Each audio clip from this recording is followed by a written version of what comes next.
This is Where We Live on Connecticut Public Radio. I'm Lucy Nalpathanchel. This time of year is seen by some as the season of the witch. Tourists flock to Salem, Massachusetts, thought of as the epicenter of the New England witch trials.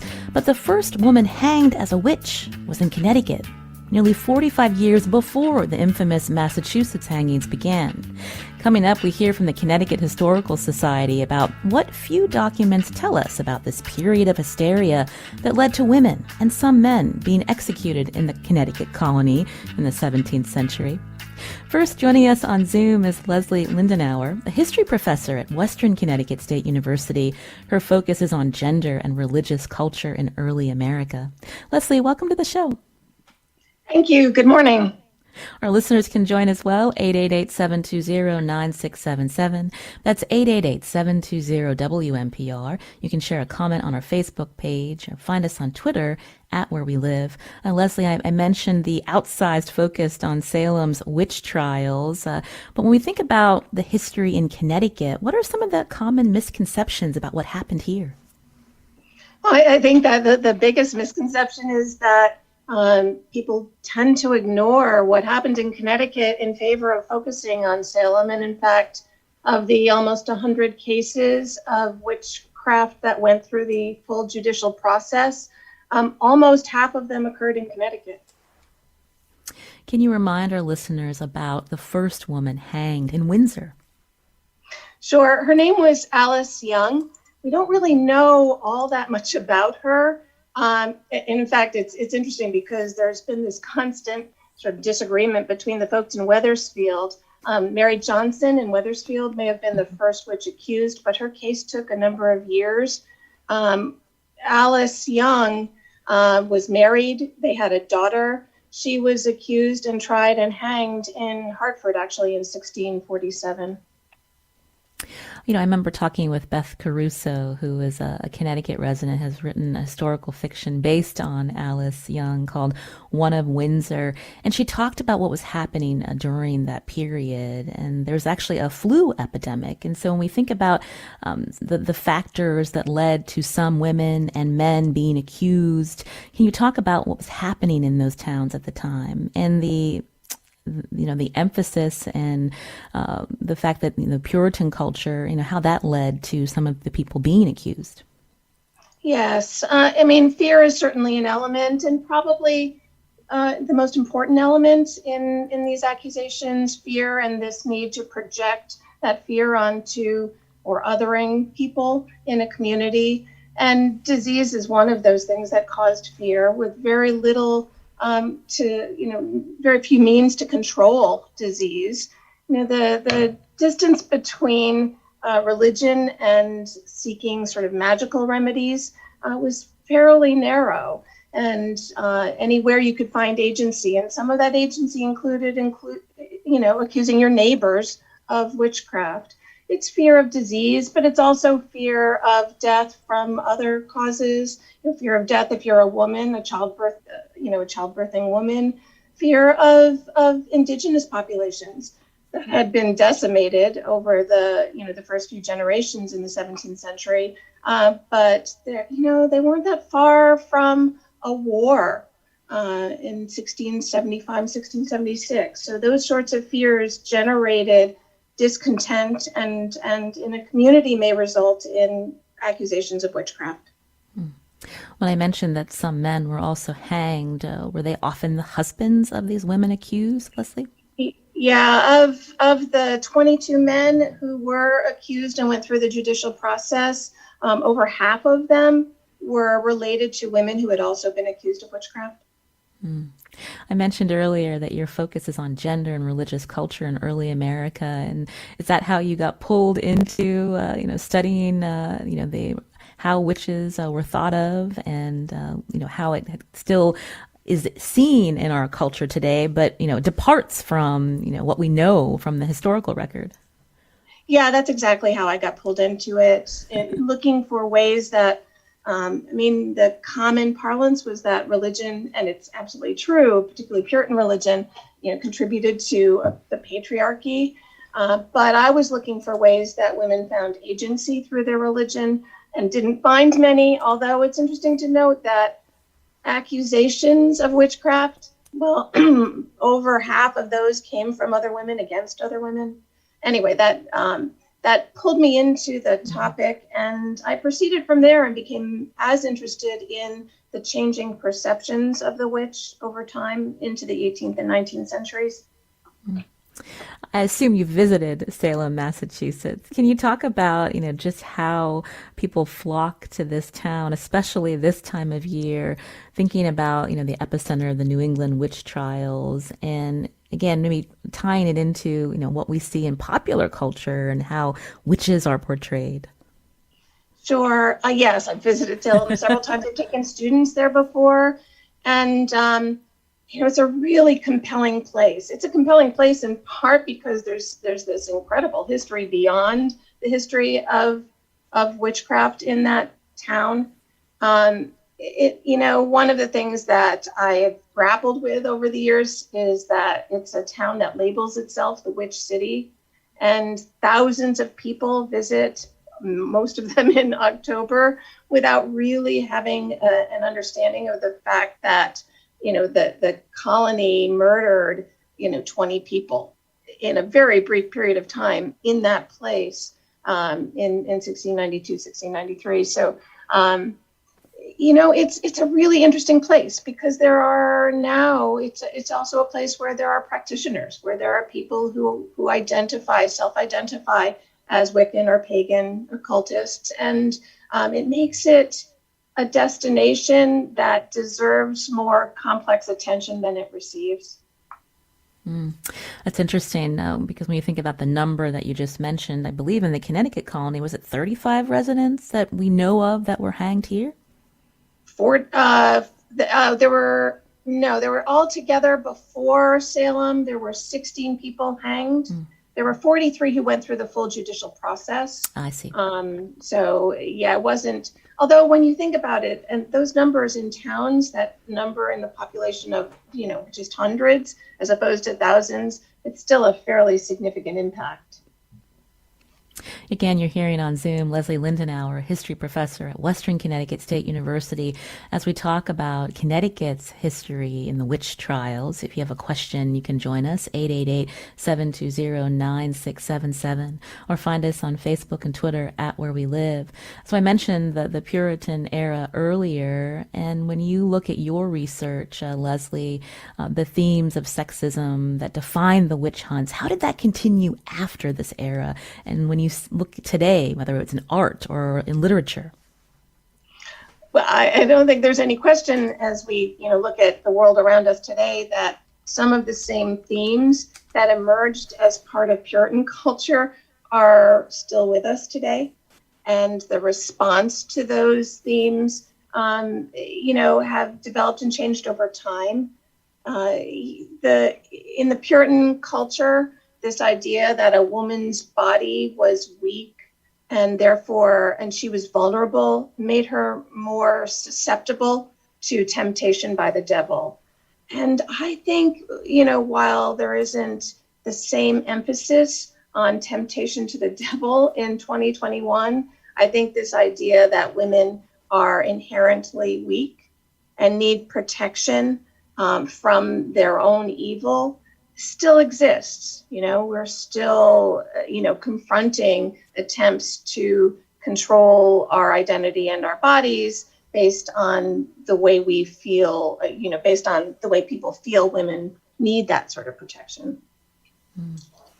When we also think about Connecticut's connection, there's, of course, the Witch of Blackbird Pond.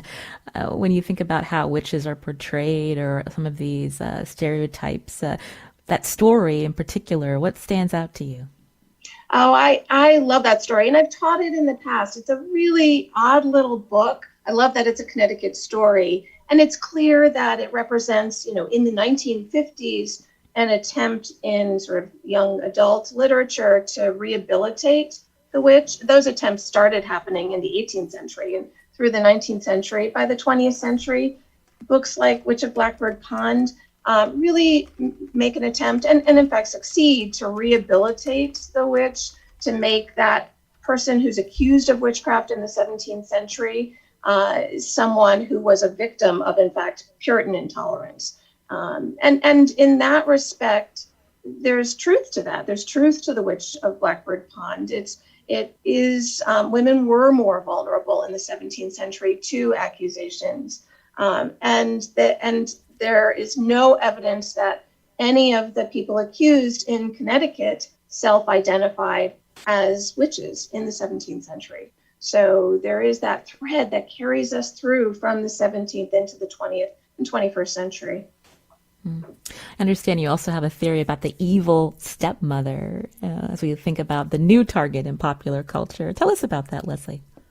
Sure. I found in my research that there's a transition, and, is it causal? I'm not entirely sure. It's certainly cultural, but as soon as the witchcraft trials were shut down at the end of the 17th century, which is not to say that they disappear altogether, the target, the witch as a scapegoat for fear, dissipated. And I found that pretty rapidly by the 18th century in popular culture, the evil stepmother emerged as the focus of everyone's fear, mostly in popular culture, in novels and in articles, in prescriptive magazines. She emerged in ways that were very similar to accusations of witchcraft. This idea that it's a woman who has very few biological ties to children and who is therefore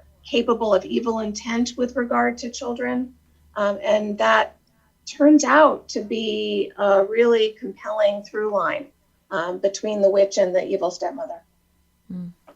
When you teach your students at Western, I'm curious when they sign up for your class, the things that they're learning, how it changes their impressions of history, or even when we talk about the representation that has, evolved through the years, Leslie. I'm wondering what you can tell us a little bit about their perspective and what they share with you.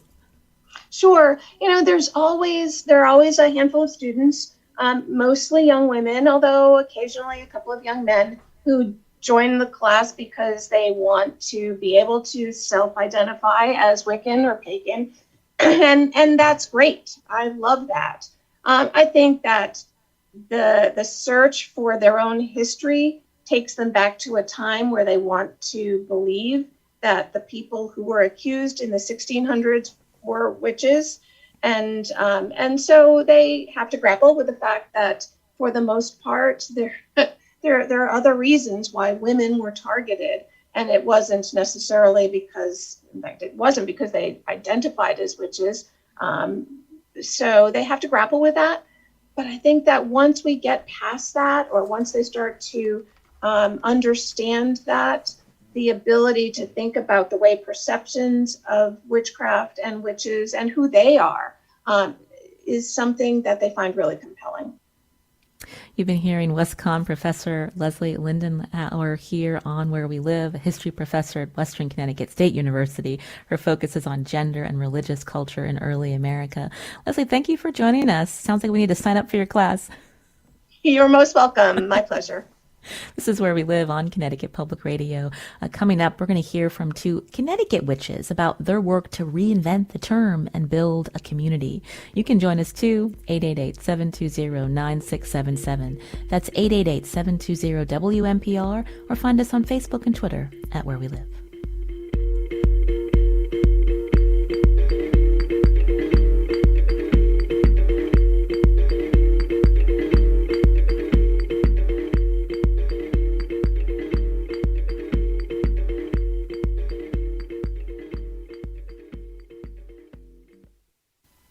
This is Where We Live on Connecticut Public Radio. I'm Lucy Nalpathanchel. When you think of a witch, what comes to mind? There's representations in popular culture, like Hogwarts Professor McGonagall, but there are people, including in our state, who practice modern-day witchcraft. Joining us now on the phone is Michelle Piercey. She lives in East Haven, and she founded the Black Hat Society of Connecticut group.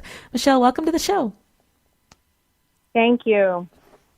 So tell me a little bit about the Black Hat Society and what led you to practice witchcraft. I started the Black Hat Society back in 2018, because I noticed that there was nothing like that in Connecticut. So I was, figured I'd try to start it up and get people to come and just gather and help educate the community, and just positive awareness about the craft, and just to gather and do like community service.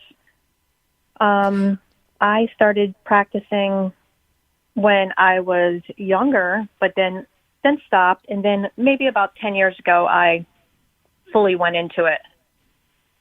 So, yes, which has been We talked about the misconceptions earlier, and so did you encounter a lot of that in your community, or just from others when they hear that you practice witchcraft? They ask you, "What is that? What does it mean?"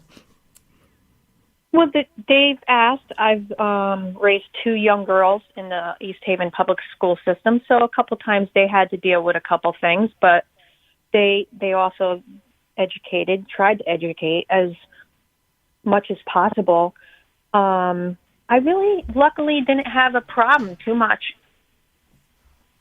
Well, that's good to hear. So when you created the Facebook group for the Black Hat Society, you left it pretty open-minded and open-ended, rather, saying that this group is for religious, like-minded people. Explain that for us. Yes, who would ever like to come in the pagan community to gather and to learn and to share their stories and help us in any way to just bring awareness to the word, even the word witch, to make it where it's not how it used to be, and just to thrive in that way. Mm. Also with us on Zoom is Miss Faith McCann. She's a practicing witch, owner and instructor of Enchantment School for the Magical Arts and Witch Shop. That's in Manchester. Miss Faith, welcome to our show. Good morning. Thanks for having me. I understand you've been practicing for almost 4 decades. So tell us again about what led you to modern day witchcraft, and then the mission about you opening your shop. I've always been a witch. I mean, when I was 12 years old, I was in the woods casting spells, and I'm not quite sure what started me off, but I grew up on a farm, surrounded by orchards and fields and nature. So it was always very natural for me. And I got a book, I think, in my teens, and it was one of the very earliest books that were very big and dry, and basically told me about the magical world. And it was like, this is what I am. But in 2004, we decided to start a school for the magical arts because there really were no schools. There were a few witch shops, some in Salem, one in New York City. But as far as I could find, there were no actual schools. Some of the shops had little classes occasionally, on a weekend or something. But, I wanted to start a full-fledged adult college level school, like Hogwarts, where you can go and, learn how to do the spells and use all the ingredients and make the potions and use the candles and use everything that we use. I don't teach Wicca, which is a religion specifically. I really, you can practice any religion you want. What I do is I focus on the physics, the science of witchcraft. Mm.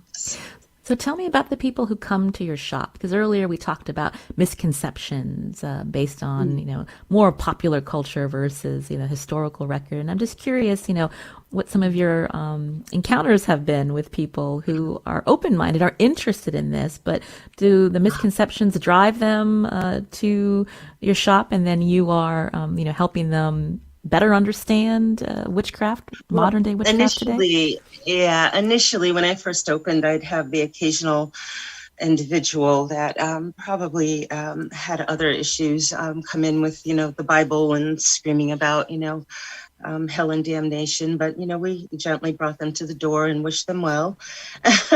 But I'm also I was for 15 years a martial arts instructor, so I'm good with that. I give you my own bouncer. But everyone that comes to our store, whether they're lay people, which is most of my clientele. You would think they're pagans, but really not. They're people in the community, just like the ancient witch that comes when they're having problems, and they really don't know where else to go, and they're kind of desperate, and they really need help, and that's what we provide. And right now, we're finding that over 70% of our clientele are marginalized groups in our society, from the LGBTQ community, women, the Black community, the Latino community, the Muslim community. A lot of people that are they want a safe place where they feel welcome. They come in to say hi. They want to see what it's about. On the front lawn, we have 2 signs, one that says peace, one that says shalom.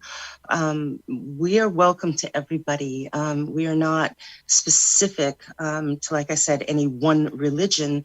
We welcome everyone because witchcraft is a science. And if you've ever burned a candle in a Catholic church, you've done magic. I know that's not going to make a lot of people happy, but magic goes back thousands of years. And if you've ever blown out candles on your birthday cake, you've done one of the oldest candle spells known to man. It goes back about 5,000 years to ancient Greece, to the Temple of Artemis. So there's magic everywhere. Most people just don't know it. Miss Faith, you mentioned witchcraft as a science. Explain that a little bit more for our listeners. It's found in, it's basically physics, and I could go into great detail as I do with my students. My program is a year-long program, and it gets deep into quantum physics, and where what we create appears magical and unbelievable, and how could this be? But if you understand quantum physics, it's the same thing. If you, for instance, look at a surface under a microscope, a high-powered microscope, a solid surface looks solid, but the atoms are actually very far away. There's more space than there is solid surface. Well, with magic, that's the same thing. We create things which seem impossible, but learning how to put everything together, working magic properly, putting all the pieces, building the foundation, and then all of a sudden things start to happen. You manifest your reality. We manifest it every single day. Unfortunately, people are better at manifesting the negative because they believe the negative is going to happen. Bad things are going to happen. It's going to be a bad winter. It's going to be a bad week. We're really good at manifesting that. It's much harder for people to believe that they have the ability to manifest really positive things. And that's what we do. We try not to feed into the negative. We believe that we're just as able to create the positive, and it all falls into the quantum physics, area. And scientists every now and then come out with a discovery that witches have known about for centuries. But we're good with that. Miss Faith, you mentioned people who are marginalized often find your shop and they come in and ask you questions. Can you talk more about that? When you said that people often, we focus on the bad, do people feel like they're cursed and they want a solution? Can you talk a little bit about how you talk with them about that?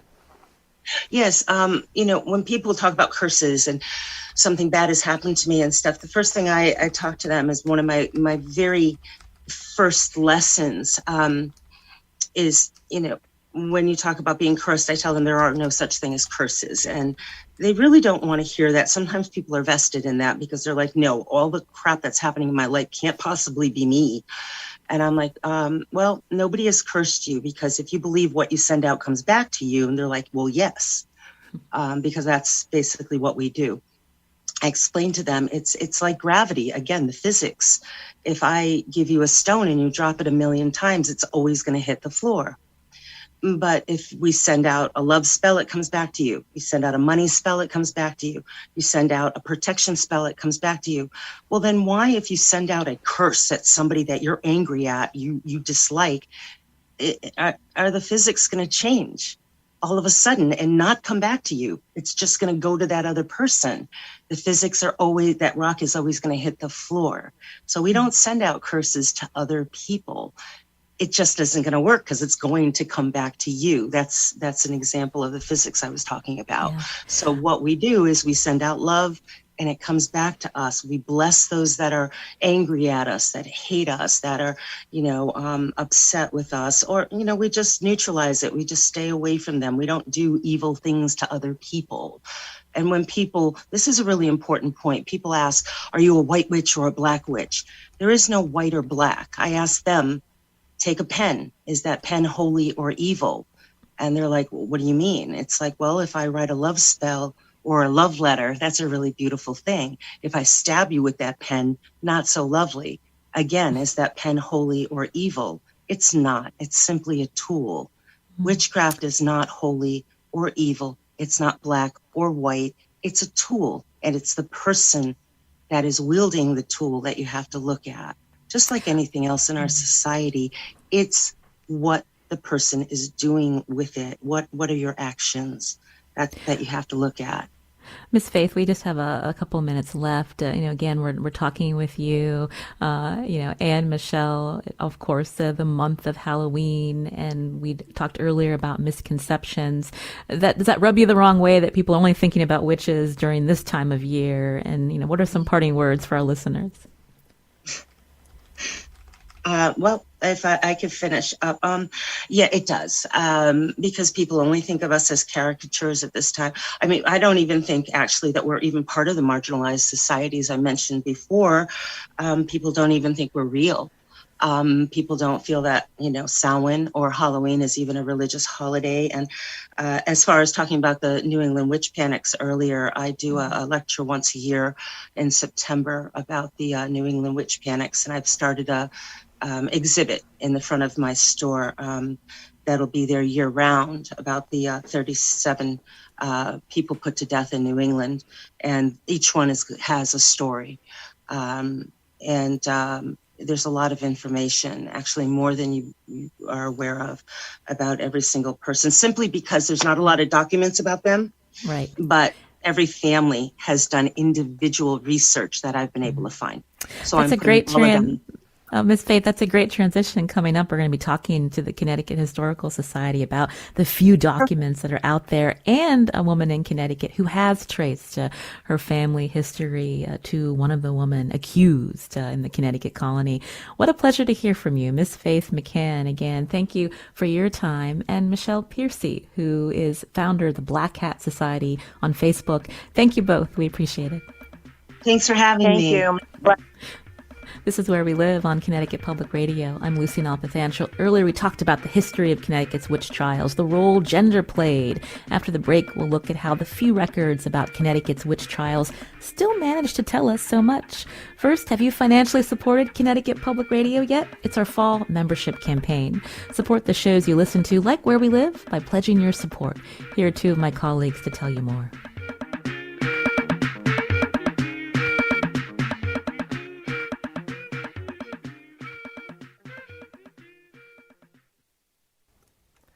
And thanks for listening to Where We Live on Connecticut Public Radio.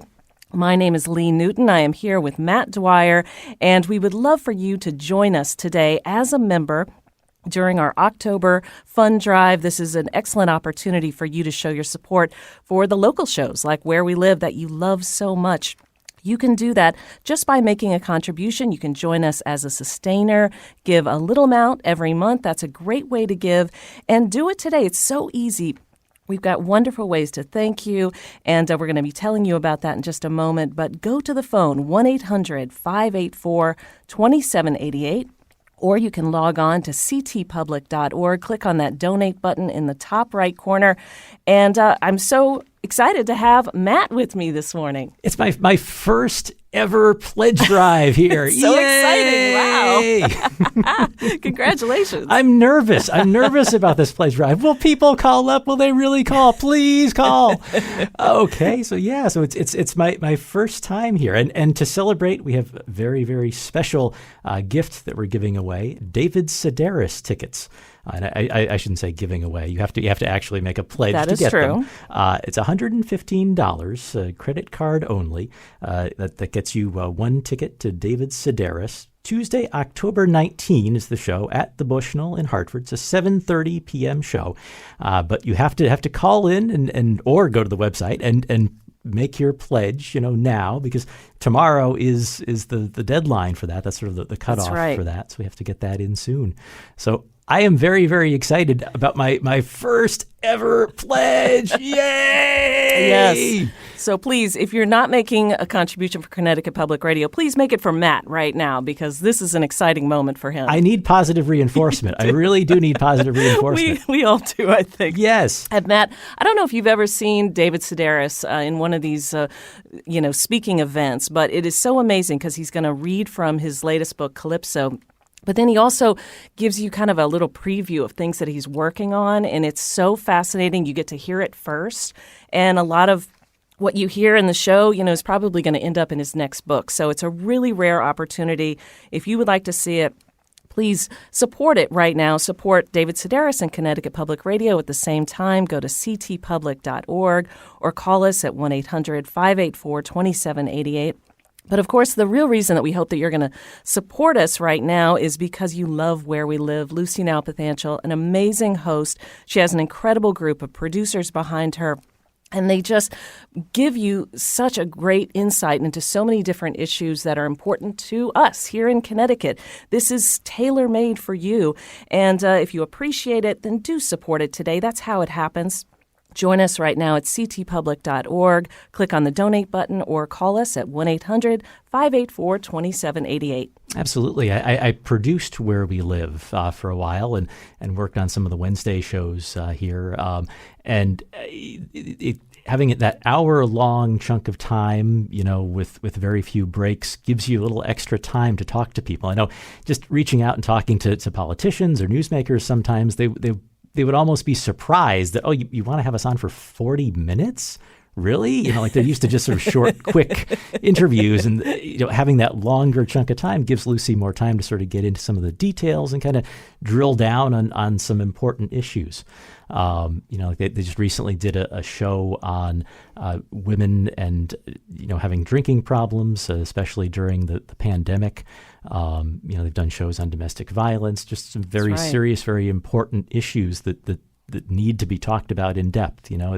It's not enough to just do a quick hit on a story. You need to sort of slow down and talk about them some more. Right, dig into it. Yep. Well, absolutely. And Matt, you have certainly worked in commercial radio.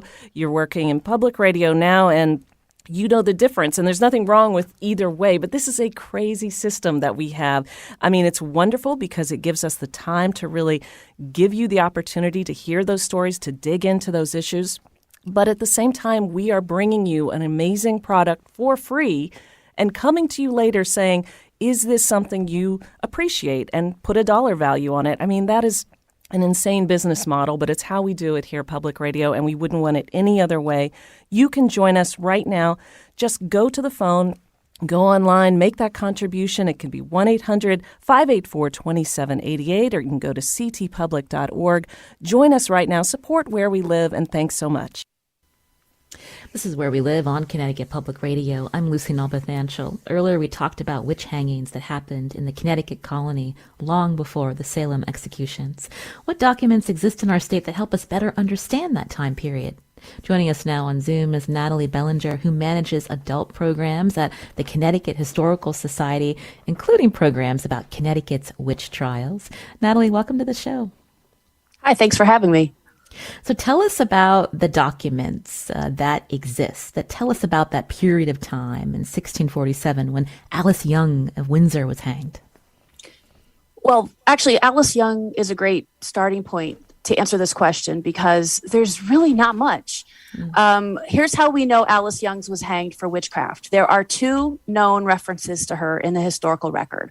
One is a diary kept by Matthew Grant of Windsor, in which he writes on the flyleaf the date, and then Alice Young was hanged today, right? And the other piece of evidence we have for her execution is a diary kept by John Winthrop, who was the governor of Massachusetts. In his diary, he writes, around the same time, one of Windsor was hanged for a witch. So those two pieces of evidence together are all we know for certain in the historical record about what ended Alice Young's life. That's really interesting when we think about the scarcity, but when we think also about the legal structure that existed then and these claims that were unfounded and how they worked their way through that, what can you tell us about that? Well, Puritans really were very legally minded. They loved the law. They were very litigious. So we do have court records from the General Court of Connecticut, although they're spotty. There are some instances where court records are missing for several years. Connecticut is lucky to have this repository called the Samuel Willis Papers. Samuel Willis was a magistrate who was active throughout most of the witch trials in Connecticut history, and his papers contain a lot of depositions and other writings about these cases. And they're they're actually divided between the Connecticut State Library and Brown University. So if you want to look into these witch claims, you have to really look at lots of different sources, and you have to be prepared to look at different repositories. But what we see in the records that survive is that although to us these claims might appear unfounded, right? So, for example, when someone testifies that, as in the case of Catherine Harrison of Wethersfield in the 1670s, that I woke one night and there was a dog sitting on my chest and the dog had the face of Catherine Harrison. You and I might not believe that, right?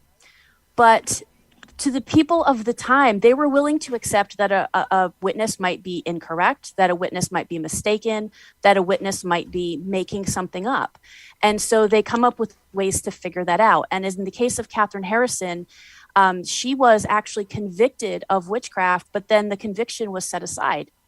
And the governor of Connecticut at the time, John Winthrop Jr., he pushed other colonial leaders to really think about the standards of evidence that they were accepting. And one of the things that comes out of Catherine Harrison's case is that the colony decides that going forward, you would have to have two people simultaneously see that spectral vision in order to use that piece of evidence in court. So two people have to see the dog with the head of Catherine Harrison at the same time and be able to testify to it.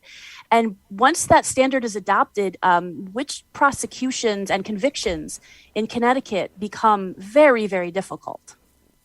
That's really interesting to hear. Again, Natalie Belanger manages adult programs at the Connecticut Historical Society. When we think about the people that were accused, I wanted to bring into the discussion now Marjorie Jennings, who created a digital archive of her family history in Connecticut, and in the process learned about her links to Connecticut's witch trials. Marjorie, welcome. Hello, how are you? I'm doing well. So tell me how you learned about how your family is tied to one of the accused in the Connecticut colony. Yes, I had no idea. I was finding old documents and photos and creating a web page that kind of grew like crazy in the mid-aughts, I guess. And one of my genealogist cousins said, "Did you know you had a witch in the family?" Or accused witch, I should say. And I found the Samuel Willis papers at that time. A couple of them were in the Connecticut Public Library. I didn't at that time see digital versions of the ones that are at Brown. So it's a great time. I don't have to go to Brown University and rummage around in their archives. This stuff more and more is being transcribed and put online, so that I have some of the documents regarding the trials, plural, of Elizabeth Sager. She is very vocal. She was either imprisoned or decided not to leave and stayed and argued about her case. And I have a feeling she was a piece of work.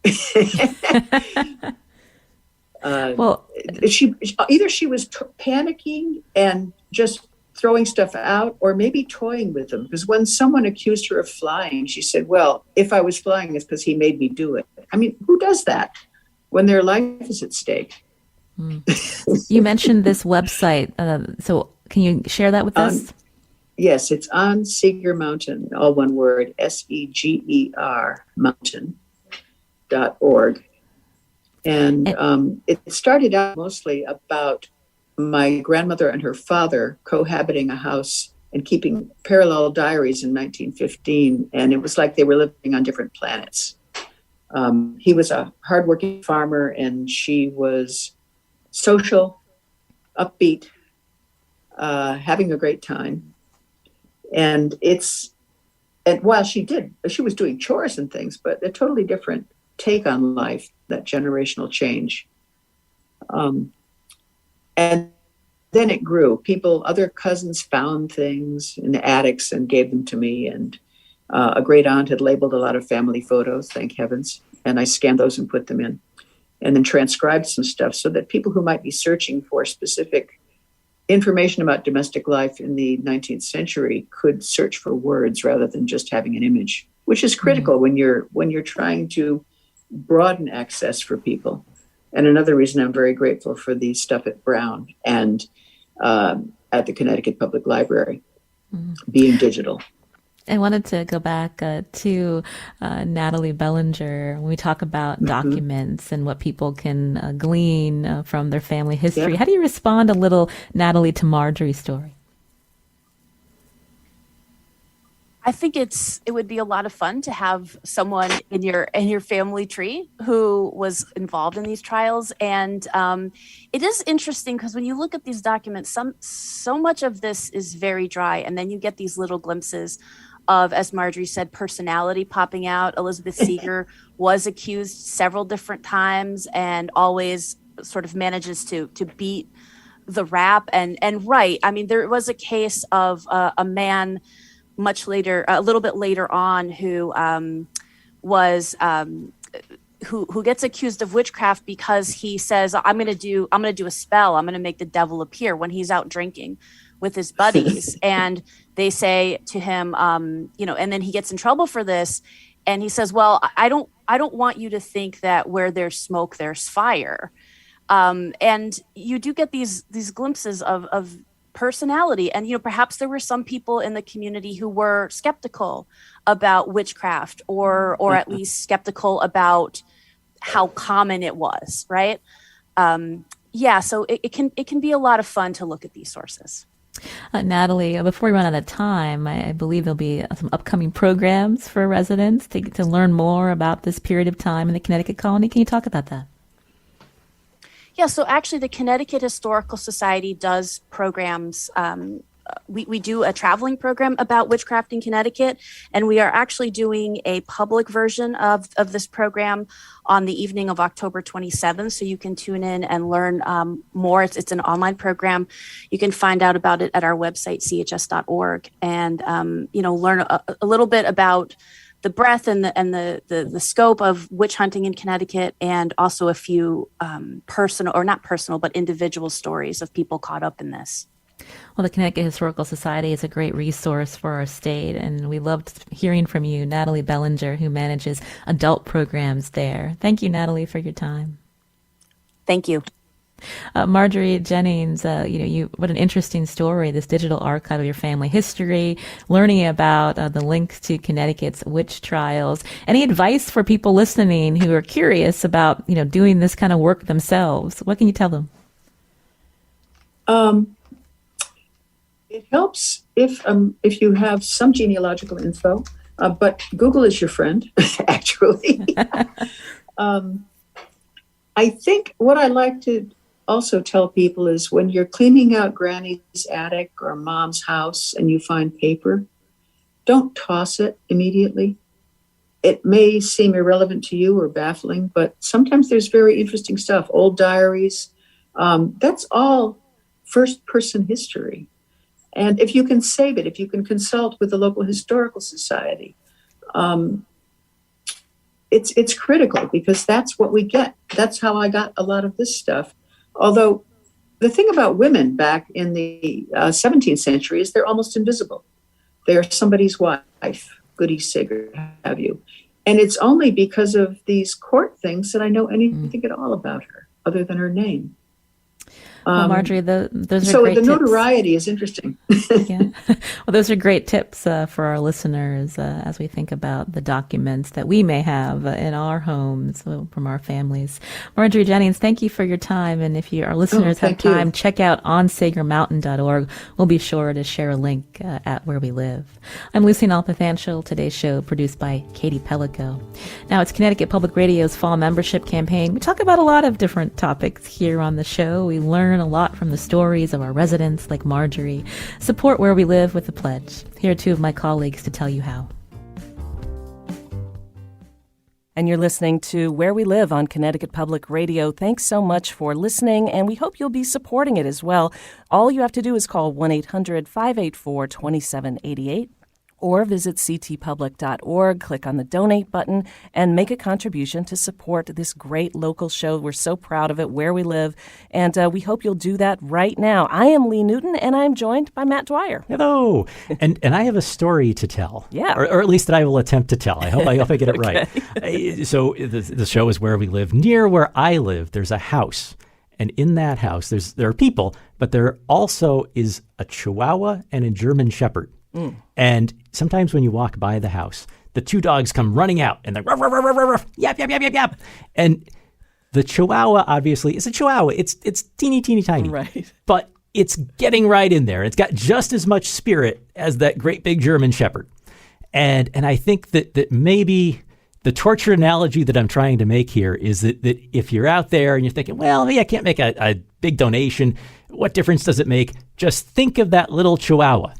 And you can just give a few bucks a month, and you've got the spirit. You're getting in there. You're getting right in. You're doing it. That's right. I love that. I love that. If you are, you think, as you say, my contribution won't make a difference. You are wrong. It really does make an incredible difference. We've really been emphasizing sustainers. We love our sustainers so much, and even folks who just give $5 a month. Makes such a difference in the future of our planning, of what we can do, of the shows that we can produce. So if you can step up, $5 a month is a great way to join us. We also have other ways to thank you. We've got an amazing thing. David Sedaris is coming to the Bushnell. We have tickets. So give a gift of $115 on a credit card, and you can see David Sedaris. You'll get one single ticket to his show on Tuesday, October 19th, 7:30 p.m. at the Bushnell. He is going to be reading from his latest book and also giving you a little preview of some things that he's working on. So do it right now. Here's the number again, 1-800-584-2788, or visit ctpublic.org. Yes, I read one of his books a while back, When You Are Engulfed in Flames, which is the one that has like a skeleton smoking a cigarette on the cover, which I think sort of fits for him. I think part of it was talking about his cigarette smoking and his life with his husband. And it just sort of showcased kind of his sort of unique sense of humor. Is slightly twisted, a little bit off, but still very, very funny. So anyway, to make your donation, go to WNPR, look for the red Donate Now button. You can also select monthly sustaining. Phone number 800-584-2788. Thank you very much.